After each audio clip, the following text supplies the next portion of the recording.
The Sacramento Kings just took a massive Game 2 W over the Golden State Warriors in Sacramento, and this is a team right now that is shocking the entire NBA. When the Golden State Warriors drew Domantas Sabonis, De'Aaron Fox, and the Sacramento Kings, everyone thought, oh boy, they're getting a free ride to yet another NBA championship, but boy were we wrong. Behind Malik Monk, Keegan Murray, Kevin Huerter, the two that we just mentioned, the bench, this Kings team has been elite all year, and they're taking it into the playoffs. They might be one of the best teams. They might be the best team in the Western Conference right now. The Beam team is huge. They got a huge Game 3 coming up, but Mike Brown, coming over from the Golden State Warriors in the offseason, seems to have the intel that he needs. He's like a spy.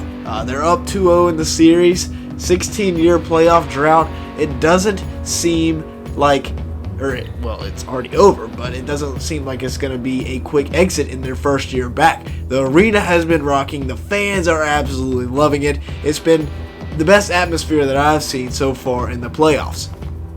The stars have been out so far in the two wins for the Kings. Fox and Sabonis have been absolutely balling out. Sabonis might be instigating a little bit. We will see. We'll see how all that shakes out. But 19 a game and 12.5 rebounds in the regular season for Domantas. And he's been really good ever since coming over from the Indiana Pacers. Who would have thought? I mean, even I was hating on the Kings after that Halliburton trade. But he shot at 61% from the field this year, 36% from three, and he's been pretty unstoppable so far in their playoff run. 7 assists per game as well in 34 minutes per game. He's been looking really good. Now, he is questionable for Game 3. We're going to get deeper into that later in the video.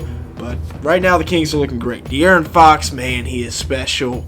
Proving to be one of the best players in the NBA right now. You see the stat line from the regular season, and in the playoffs, he has been phenomenal so far. 51% from the field, 33% from three in the regular season. But in the playoffs, even higher percentages, because the Warriors have had trouble containing him, to be honest, especially when he gets attacking downhill. 4.3 rebounds in 33 minutes per game in the regular season as well. Now, the bench guys have been so important, maybe not Trey Lyles as much, neither Terrence Davis, but in the run to get to the playoffs, they were important. And Malik Monk, man, 14 a game, 4 rebounds, 2.8 assists. Whew. He's been good for Malik. Ever since, I wish he could have done some of this in Charlotte, but 46% from the field, 36% from three in 22 minutes.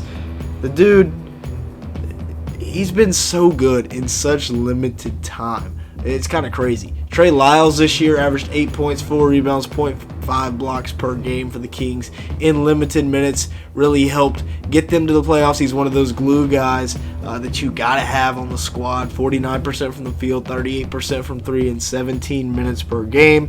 So, very, very nice season from Trey Lyles. Obviously not expecting too much from him. And then Terrence Davis, 6.5 points a game, 2.5 rebounds, 1.3 assists.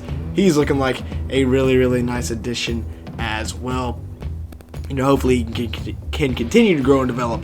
I'm not seeing him too much in these playoffs. But a guy that really helped them in that drought was Kevin Huerter, the sniper, brought in as a salary dump from the Atlanta Hawks. And man, he's been much more than a salary dump. 15 points a game, 3.3 rebounds, 2.9 assists per game this year for the Kings.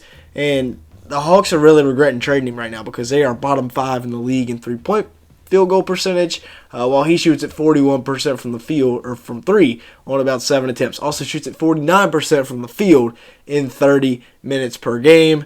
Overall, Kevin Huerter, very, very nice bounce-back season because he was down on his efficiency a little bit last year. Now, the wings have been huge so far. Harrison Barnes has been playing like he wants his revenge on the Warriors. It wasn't his fault that they blew that lead. 15 points a game, 5 rebounds, 1.7 assists a night for Barnes in the regular season, and he had some vicious dunks the other night in Game 2, and he played well in Game 1 as well. 47% from the field, 37% from three in 32 minutes a night on the season. Keegan Murray, the number 4 overall pick, actually had a very nice year. 12 points per game, 5 rebounds, 0.8 blocks. He got more and more efficient as the year went on. Obviously, he was struggling to fit in at first, struggling to get that jumper down. But once he got it down, oh boy, 44% from the field, 42% from 3 in 28 minutes per game on the year.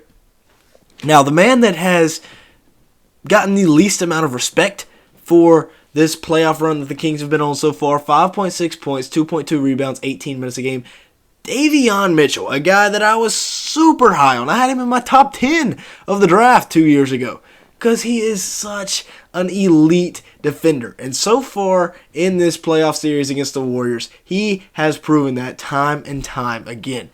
His regular season numbers were not the best, but he is absolutely locking Curry up right now. He's one of those guys you love to have in the NBA playoffs because he's going to bring it every night and he's going to bring that intensity. Point of attack defender, he's really, really good at what he does. I mean, they call him off night for a reason. Steph Curry is learning that right now for sure. Now, should they start him? I don't know. I think you keep Keegan Murray in the lineup for now. I saw some Kings fans, maybe we start Davion over Keegan Murray. Not now.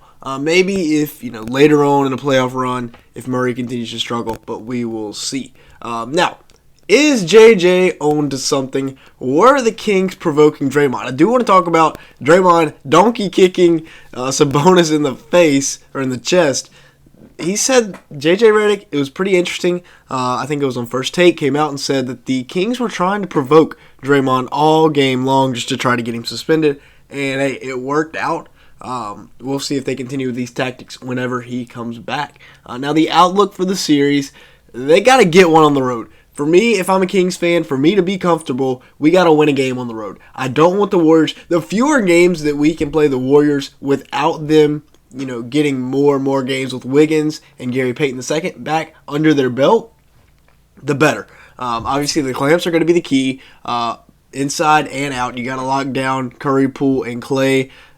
I'm just waiting because at some point either Curry or Clay is going to go for like 40 and there's just nothing you're going to be able to do about it, and so you'll probably have to drop that game. Sabonis' status is in question. We'll see what happens there.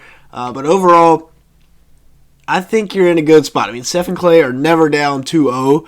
I think going forward, this is a team that it's going to be tough, especially with Mike Brown being the inside guy on that Warriors team, coming over from them last offseason. The duo of Sabonis and Fox, they've been really, really good so far in these playoffs. And then Kevin Huerter, Keegan Murray, Terrence Davis, Harrison Barnes, Malik Monk, all of these guys will have to play well for them to be able to close out the dubs down the stretch. It's not going to be an easy task either because this is one of the better teams in the NBA in the Golden State Warriors. So I'm excited to see what will happen. Game 3 is actually tonight. I will be posting this tomorrow. But the Kings have really shocked everybody by taking a 2-0 series lead. And if they can take a 3-0 commanding lead, it'll be because Davion Mitchell has a big part of it. Maybe we even see Rashawn Holmes get thrown into the mix. I doubt it, though. But with that being said, that's going to be it for today's video. Thank you so much for watching. Make sure to like button and leave me a comment down below if you did enjoy today's video at any point. Let me know your thoughts on the rest of this Kings series, Kings Warriors. And yeah, with all that being said, thank you so much for watching today's video.